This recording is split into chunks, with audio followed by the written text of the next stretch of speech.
Bist du noch da? Hörst du mir eh noch zu? Ich sitze noch immer in der Postabholstation und warte darauf, abgeholt zu werden.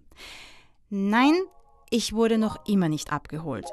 Aber ich war gerade dabei, dir die Geschichte meiner Reise zu erzählen.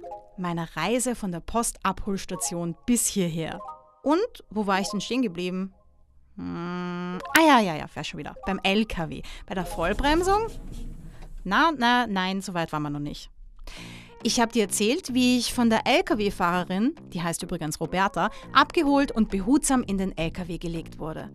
Ich kenne seit genau 7 Stunden meine Mission. Ich bringe eine Schachtel mit den sorgfältig ausgesuchten Erinnerungen eines Mannes zu seiner Tochter. Das Ziel ist, sie wieder zusammenzubringen. Ja, eine große Mission, ich weiß, aber ich bin dafür geschaffen. Ich bin das Packerl. Reg dich nicht auf, wenn es nicht einpacken kann. Ja. Ruhig bleiben, wird schon. Ja, das ist Roberta. Die wirst du gleich näher kennenlernen. Ich lieg im LKW und denk mir also, jetzt kann die Reise beginnen. Roadtrip. Und dann spüre ich diesen Blick auf meinem festen, strahlend gelben Kartonkörper. Und dann höre ich seine Worte. Und, wer bist du? Ich denk mir sofort, also ich weiß, wer du bist. Aber wusste ich das wirklich? Die Eifersucht. Sie hat viele Gesichter. Schnell Schubladen öffnen und beurteilen. So geht das Spiel der Eifersucht. Die grüne Reise eines Packerls. Postcast. Der Podcast der österreichischen Post.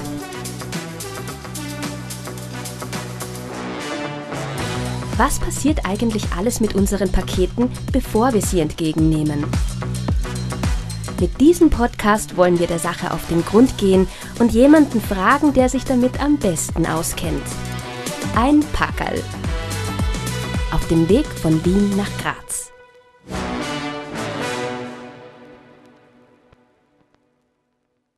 Das ist Folge 2. Wenn du die erste Folge noch nicht gehört hast, fang am besten dort an. Gut. Also du wirst es eh erraten haben. Vor mir steht ein Green Pack. Ich hatte noch nie in echt diese grüne Verpackung gesehen. Ich hatte sie mir immer nur vorgestellt, nach den ganzen Erzählungen der anderen Pakete in der Postfiliale. Das Green Pack ist ein bisschen kleiner als ich. Es ist nicht so hoch wie ich, aber hat fast die gleiche Länge. Es ist auch rechteckig. Eigentlich sieht es mir gar nicht so unähnlich. Es ist auch aus Karton, vielleicht ein etwas dünnerer Karton. Aber es ist braun und ich bin gelb. Auf der Längsseite des Pakets sieht man das Wort Mehrweg in großen Lettern. Angeber. Oben sieht man nicht nur das Etikett mit der Adresse der Empfängerin wie bei mir, sondern auch 2 gelbe Etiketten, auf denen Mehrwegverpackung und Bitte bringen Sie mich zurück steht. Mehrweg mit Rezip. Warum der Name?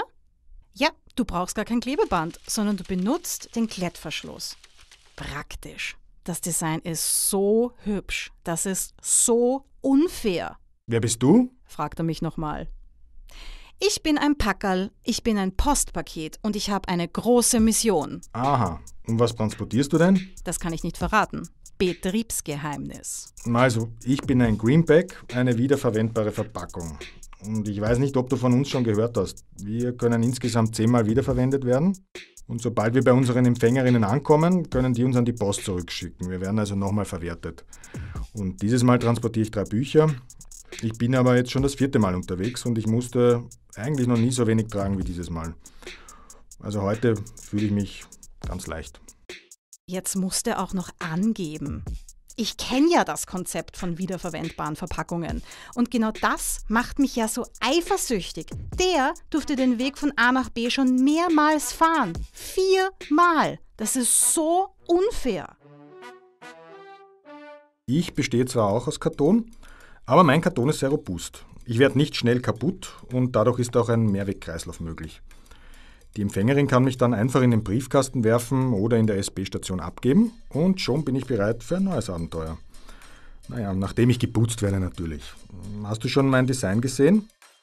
Das Greenpack dreht sich um und zeigt mir seine Unterseite. Zu sehen ist eine Frau, die eine Pflanze hält und in der Mitte steht: Ihr Planet dankt es Ihnen. Nachhaltiges Online-Shopping für eine saubere Welt. Juhu. Ein schwarzer Kreis? Was ist denn da? Ah, ein Klettverschluss. Schaut leibend aus, oder? Mhm. Langweile ich dich vielleicht schon? Wohin musst du eigentlich? Nach Graz. Ah, ich auch. Na super, denke ich mir. Aber wohin fahren wir denn jetzt überhaupt? Führt mich die LKW-Fahrerin schon zu meiner Empfängerin? Als könnte er meine Gedanken lesen, antwortet das Greenpack. Und jetzt fahren wir in das Logistikzentrum Wien, also nach Inzersdorf. Das ist eben noch in Wien. Es ist eigentlich nur 10,9 Kilometer von der Postfiliale, von der du herkommst, entfernt. Also 25 Minuten mit dem Auto oder 37 Minuten mit dem Rad. Aber die LKW-Fahrerin muss jetzt auch andere Pakete abholen. Wir brauchen also wahrscheinlich noch 1,5 Stunden und kommen so gegen 20:30 da an. Das hier nennt man übrigens den Vorlaufkurs, also der Weg von der Filiale bis zum ersten Logistikzentrum. Und weißt du, dass die Post heute die größte E-Flotte des Landes hat, mit rund 2500 Fahrzeugen. Davon sind etwa 1100 E-Bikes, E-Lastenräder, E-Mopeds und E-Trikes und ja, fast 1400 E-Transportern. Also die können mit der aktuellen Transportern 90% der Zustellregionen in Österreich rein elektrisch befahren. 1,5 Stunden mit ihm fahren. Wird er mich dann die ganze Zeit vollquatschen? Er ist anscheinend einer, der gerne die ganze Aufmerksamkeit genießt.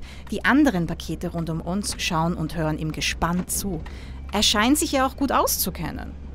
Die sind alle ganz still, während der LKW immer wieder wackelt und ruckelt. Ah, du fragst dich, wie es hier aussieht? Hinten im LKW?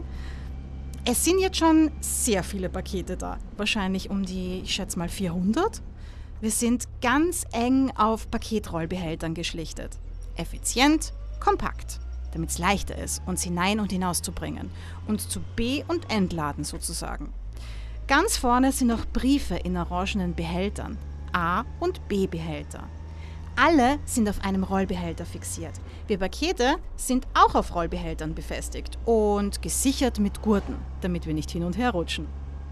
Leergebinde stehen auch rum. Die gibt Roberta dann in manchen Postfilialen ab, damit die Postfilialen wieder neue Pakete beladen können. Es ist schon dunkel und es ist spät. Es ist ja schon 20:30 Uhr. Es ist auf jeden Fall ziemlich heiß und eng. Aber ich muss sagen, es fühlt sich insgesamt extrem angenehm an. Die Straßen sind fast leer. Es wird kaum gebremst. Wahrscheinlich ein Vorteil, wenn man in der Nacht fährt. Ich bin so gespannt. Jede neue Bewegung, jedes neue Geräusch. Ich bin einfach so neugierig. Ich saug alle Eindrücke auf wie ein Kind. Die LKW-Fahrerin fährt sehr gut. Also, was ich halt so beurteilen kann. Ich muss dir von ihr erzählen. Sie ist nämlich ein Phänomen.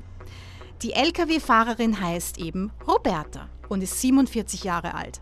Sie ist seit 2,5 Jahren bei der Post. Und halt dich fest, sie ist die einzige Post-LKW-Fahrerin in ganz Österreich. Kannst du dir das vorstellen? Und ich darf mit ihr mitfahren. Sie fährt jeden Tag dieselbe Strecke, insgesamt 400 Kilometer. Sie startet um 18 Uhr und fährt dann meistens bis 2 Uhr nachts. Warum sie LKW-Fahrerin wurde? Weil es eigentlich das mein Traum war, als LKW-Fahrerin mal zu fahren, zu sein. Eigentlich recht unüblich. Das habe ich bisher noch nie gehört. Eine Frau, die ihr Leben lang davon geträumt hat, LKW-Fahrerin zu werden. Ziemlich cool. Aber wie kam ihr die Idee? Mein Papa war LKW-Fahrer, mein Bruder war LKW-Fahrer, ja. Und das ist immer, als Kind bin ich mit dem Papa mitgefahren. Träume sollst du leben. Wenn du irgendwo unglücklich bist, ändere es. Das hat sie gesagt. Stark. Und ich sag's immer zu jedem, das, was du im Leben eigentlich vorgenommen hast, das solltest du auch tun. Wenn du glaubst, dass das eigentlich dir keinen Spaß macht oder wie auch immer, dann beende das und fang neu an, ja. Und sie kann das sagen. Weißt du warum? Roberta ist erst mit 45 LKW-Fahrerin geworden. Weißt du, was sie davor gemacht hat? Sie war Besitzerin eines Nagelstudios. Das ist mal ein Karrierewechsel. Sie sagt, es ist ein Gefühl von Freiheit, mit dem LKW zu fahren. Hier drinnen hast du einen anderen Blick auf die Welt. Du siehst die Welt von oben, hast den Überblick und blickst auf andere runter. Ja, es sieht eigentlich schon cool aus. Also kann man sagen mit einem Wort, schaut cool aus. Ja? Es ist sehr viel Platz und wie gesagt, es passt alles. Man sitzt mal ein bisschen höher und sieht halt andere Sachen, was wir unten halt nicht so sehen. Es ist schon ein bisschen ein Gefühl von Macht, oder? Freiheit, Macht. Aber sie fährt jeden Tag dieselbe Strecke. Ist das nicht ein bisschen Fahrt auch? Der Tag, obwohl man es glaubt, der wird jetzt gleich ausschauen, der schaut nicht gleich aus. Ja? Kein einziger Tag bis jetzt hat gleich ausgeschaut. Genau das wirst du in dieser Geschichte noch sehr oft hören. Also es gibt hier keinen Tag, der was schon einmal so in dieser Form da gewesen ist, ja, oder retourkommt. Ja, es ist abwechslungsreich. Es ist nicht jeder Tag immer gleich. Wir sind jeden Tag irgendwie mit neuen Herausforderungen konfrontiert, würde ich sagen. Die ganzen 24 Jahre über das typische Arbeitsgefühl, was andere haben, habe ich nicht. Keinen Tag empfinde ich das als Arbeit. Das ist für mich ein Hobby zum Beruf geworden. Es wird nie Fahrt, ne? Das typische Arbeitsgefühl oder Montagsgefühl, was manche haben, das habe ich nicht. Ich würde mich da eigentlich einsam fühlen. Also wahrscheinlich. Nein, da fühlen wir uns nicht alleine. Also Ja, stimmt eigentlich. Einsam kann sie ja nicht sein. Sie ist ja nicht alleine. Wir sind ja da. Wir Pakete, Briefe, Postkarten. Hinten immer neue Gesichter. Das Greenpack quatscht mich voll. Ich war mit meinen Gedanken damit beschäftigt, alle Sinneseindrücke in Worte zu fassen. Aber er erzählt ununterbrochen von seinen Abenteuern. Okay, es war zum Teil interessant, aber es wird jetzt langsam einfach zu viel. Im Lager, wo ich gesäubert werde, gibt es andere Arten von wiederverwendbaren Paketen. Ich bin ja die Reezy-Box, aber es gibt auch Reezy-Bags, die Packaroo-Bags und die Returnity Van-Box. Wir werden alle in Europa produziert, in Polen und Dänemark. Der Reezy-Bag ist mein kleiner Bruder sozusagen. Der schaut so aus wie ich, nur in klein.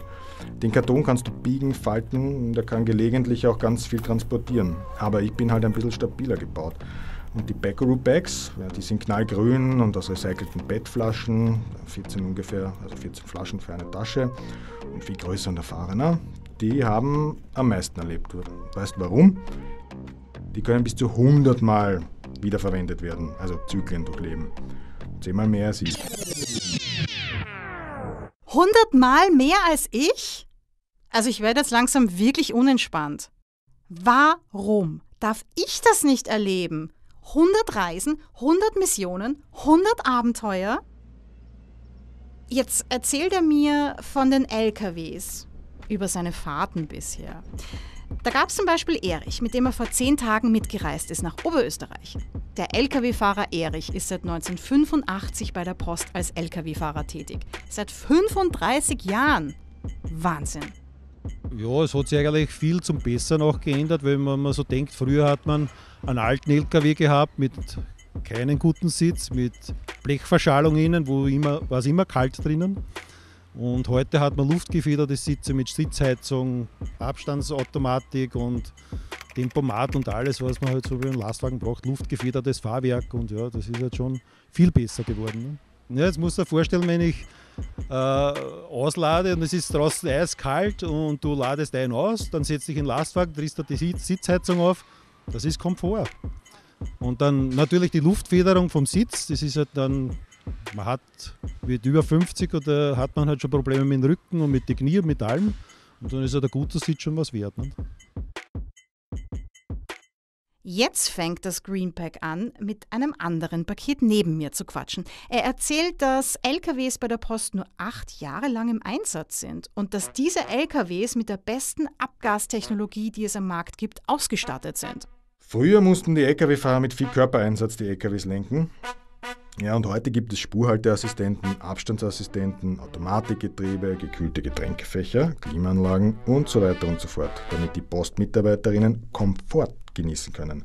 Und der Beladungsprozess, aber auch der Entladungsprozess, das ist ja immer noch körperliche Schwerstarbeit. Und wisst ihr was? Die LKWs haben bei der Post sogar Airbags. Diese Airbags gibt es am Markt ganz, ganz selten. Die Post versucht viel in Richtung Nachhaltigkeit zu machen. Es gab sogar 5 LKWs mit Solarpanelen, mit denen sie versucht haben, den Treibstoff zu reduzieren. Jetzt experimentieren sie auch mit Wasserstofftechnologie. Ja, aber mit grünem Wasserstoff. Und da wird sich auch noch viel tun. Und wir wiederverwendbaren Pakete, Auch wir werden uns noch weiterentwickeln. Das Green Pack ist noch geschwätziger, als ich erwartet habe. Ja, du findest das, was der da gerade sagt, sicher spannend. Ist es ja auch. Aber ich bin jetzt so aufgeregt, ich muss mich jetzt auch ein bisschen auf mich konzentrieren. Ich will Platz tauschen mit einem anderen Paket. Aber hier hat irgendwie alles seinen Platz. Ich kann mich nicht bewegen. Ich muss da bleiben. Auch ein paar andere Pakete sind schon genervt vom Green Pack. Ich höre immer nur Psst, Psst, Psst, Psst. Jetzt sage ich es ihm. Ich sage ihm, dass ich Ruhe brauche. Er soll mal still sein. Okay, Sagt er beleidigt. Ich verstehe, dass man höflich sein muss, aber auch die Höflichkeit hat ihre Grenzen. Das sind alles viel zu viele Infos. Endlich herrscht also Ruhe. Ich höre nur mehr so ein leises Geflüster von 2 Postpaketen am anderen Ende vom LKW. Bitte, wie entspannt. Ich lausche der Straße und denke drüber nach, was ich heute alles erlebt habe. Und dann Quietschen, Vollbremsung, Schreie der Pakete. Oh nein, was ist passiert? Bin ich kaputt? Ich fühle meinen Körper, ich fühle meinen Inhalt, ich gehe jedes einzelne Objekt durch, das sich in meinem Schatz befindet. Du, hier, da, hallo, du, geht's dir gut? Glück gehabt, alles ist okay. Es war ja auch eigentlich nur ein kleiner Rucker. Die anderen machen anscheinend das Gleiche. Ich höre ganz viele Stimmen gleichzeitig. Alle Pakete fragen ihre NachbarInnen, ob sie noch okay sind. Es ist nichts passiert. Alle 400 Pakete im LKW sind gesund und fit. Wir sind erleichtert. Roberta ist übrigens komplett ruhig geblieben. Mir bringt jetzt nichts, wenn ich beim Fenster rausschreie und also da muss man schon ruhig bleiben. Sie wurde gerade von einem Auto geschnitten, mitten in der Nacht. Ein Raser. Das ist ein Wahnsinn. Manche AutofahrerInnen wissen nicht, was sie anrichten können. Jetzt verstehe ich auch, warum Roberta meint, Aufpassen, immer aufpassen. das ist so eine Verantwortung, die sie trägt. Sie muss uns alle sicher an unser Ziel bringen. All diese Pakete, jedes mit seiner eigenen Mission, mit seiner eigenen Geschichte, ist ein Wahnsinn. Was kann alles bei so einer Fahrt passieren? Was sind die Gefahren? Naja, zum einen wahrscheinlich die Müdigkeit der FahrerInnen. Sie müssen ja nachts fahren. Die Straßen sind meistens leer, die Landschaften ähneln sich. Wie handhabt es Roberta, in der Nacht zu arbeiten? Sie war es ja nicht gewohnt, also als Nagelstudiobetreiberin war sie ja untertags tätig. Am Anfang war es schon schwierig, ja. Am Anfang war es schon, irgendwie habe ich mir gedacht, ja, ich weiß nicht, ob ich das packe, die Nacht, ja, weil die Nachtarbeiten ist einfach nicht leicht. Das war der erste Tag und da LKW, da Schlüssel, da Autobahn, da habe ich sehr geschwitzt. Da kann ich mich dran erinnern und zwar sehr, sehr gut. Ja, wie schaffe ich das überhaupt? Also wirklich an den Tag, bevor ich überhaupt zur Arbeit gekommen bin, habe ich ja sogar geweint, ja, weil ich mir gedacht habe, ich schaffe es nicht, ja.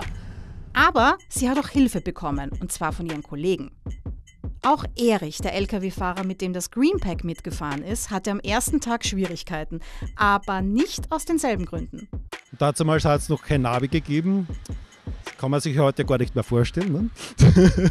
Und ja, da hat man alles nach Plan gesucht und man hat umgeirrt in Wien halt. Und ja, es war schon sehr stressig und ja, fährt man dann auf den Kreis und sucht Postämter und ja, sucht Straßen und ja.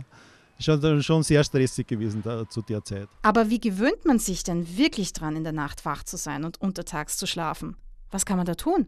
Ja, jetzt kein Kaffee oder wie auch immer. Ernährung ist sehr wichtig, ja. Also, dass du jetzt in der Nacht, weil der Körper ist halt so eingestellt, dass man nachts schläft, ja. Und das kann man einfach nicht ändern, das ist so. Und da sollte man viel trinken, also so viel Wasser trinken, Obst essen, Gemüse essen und das ist schon, dann sind wir halt weniger müde. Also wie wenn man jetzt beispielsweise nicht Schnitzel mit Pommes isst, also da, ja, jetzt könnte ich halbe Stunde. Apropos Schlafen. Hier herrscht mittlerweile ein großes Schnarchkonzert. Alle Pakete rund um mich sind mittlerweile eingepennt und schnarchen im Chor. So erschrocken waren sie also doch nicht. Nur das Greenpack ist so wie ich hellwach, aber scheinbar ziemlich bös auf mich. Jetzt schaut er mich nicht mal mehr an. Ich bin sowieso immer wach. Ich brauche keinen Schlaf. Ich bin wie ein Vampir. Okay, das stimmt jetzt nicht so ganz. Hin und wieder kann ich schon eindösen. Aber wie kann man bitte bei so einer Reise einschlafen? Ich bin viel zu aufgeregt, um mein Auge zuzudrücken. Und ich bin auch schon nervös, wenn ich an das Verteilzentrum denke. Was wird mich dort erwarten? Das Greenpack hatte erzählt, dass es dort riesig ist. Dass er so eine große Halle noch nie erlebt hat. Okay, ich konzentriere mich auf das Hier und Jetzt. Was kann sonst noch passieren bei so einer Fahrt? Naja. Schlechter ist ein Unfall. Das ist wahrscheinlich das Schlimmste, was passieren kann. Was man bedenken muss, ist, dass LKWs schon anders sind als normale Autos. Der Bremsweg ist ein bisschen länger beim LKW als wie beim Auto.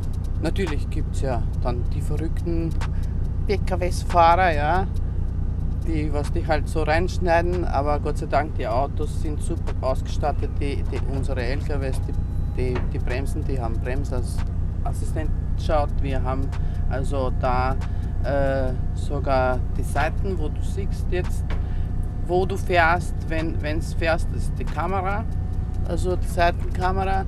Da gibt es Rückkamera auch. Also aufpassen muss man auf alle Fälle. Aber die Post macht viel, um die Sicherheit ihres Personals und unsere Sicherheit, also die der Pakete, zu gewährleisten. Airbags und so, hatte das Greenpack erzählt. Ja, naja, es passiert schon, dass einmal ein Paletten umfällt oder ein paar Pakete runterfallen von einem Container. Ja, was sonst? Hoppalas. Komische Dinge. Naja, Streitereien hast auf der Straße ja mit Ladezonen, dann hast du wieder einmal geschnitten oder hat die weggeschnitten und der springt aus dem Auto und ist ganz aus dem Häusl und ja, aber da musst du halt ruhig bleiben und ja, ist halt so, ne? Das ist ja nicht so ruhig bleiben, ja. Ja, aber all diese Post-LKW-FahrerInnen scheinen entspannt. Nach all diesen Infos bin auch ich entspannter. Und ich vertraue Roberta. Sie fährt so sicher und so ruhig. Eventuell sind Frauen doch die besseren Fahrerinnen. Warum ist es eigentlich so unüblich, Frauen als LKW-Fahrerinnen zu sehen? Wird man denn als Frau anders behandelt? Manchmal kommt schon vor, dass eigentlich dich anders fühlst als wie die anderen Frauen, ja. Das ja irgendwie anders halt. Ja, warum sollen das jetzt nur Männer machen, wenn das können genauso wie jeden anderen Job Frauen auch machen, ja. Eigentlich so wie Männer jetzt das machen, mache ich das auch. Und das macht Spaß. Also Hauptsache es macht Spaß. Und solange es Spaß macht, ja, das ist perfekt. Der LKW bleibt stehen. Ich glaube, wir sind angekommen. Im Postlogistikzentrum Wien. Jetzt bin ich aber richtig nervös. Okay, ich muss es zugeben, ich habe auch ein bisschen Angst. Das Greenpack schaut mich an, aber es sagt nichts. Jetzt bereue ich's. Irgendwie wäre mir sein Geschwafel jetzt doch lieber als diese Stille. Aber ich bin viel zu stolz, um was zu sagen. Ich sag nichts. Was kommt jetzt? Die Filiale der Zukunft, von der ich komme, also die war ja schon fortgeschritten, super organisiert, High-End-Technologie überall. Aber das hier, also hier geht die Post ab. Sorry für das Wortspiel. Aber wie kann denn das jetzt alles funktionieren? Es ist so riesig. Ich fühle mich extrem überfordert. Wissen denn all diese Leute wirklich, wo ich hingehöre? Wissen die, was sie zu tun haben? Also hier gehe ich fix verloren. Die grüne Reise eines Packers. Postcast.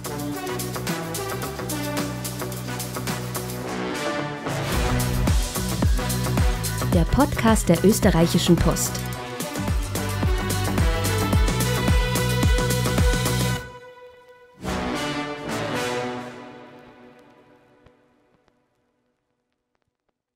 Dieser Podcast wurde produziert von Oh, wow.